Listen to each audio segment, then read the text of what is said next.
তারা বদদুয়া করে। তার মধ্যে একটি হলো, কোনো স্বামী যদি তার স্ত্রীকে বিছানায় আহ্বান করে, ডাকে, আর স্ত্রী যদি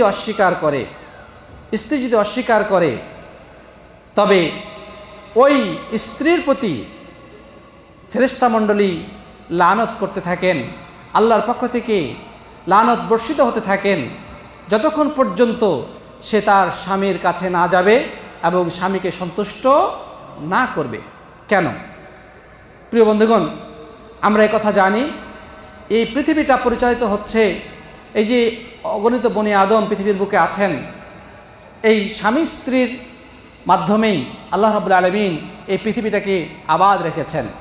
যদি কোনো স্ত্রী স্বামীর এই ডাকে সাড়া না দেন বিনা কারণে, তাহলে তার প্রতি লানত বর্ষিত হবে, যেহেতু এর মাধ্যমে পৃথিবী আবাদের যে একমাত্র মাধ্যম ছিল সেটাকে সে রুদ্ধ করে দিয়েছে। কথা ঠিক না ঠিক?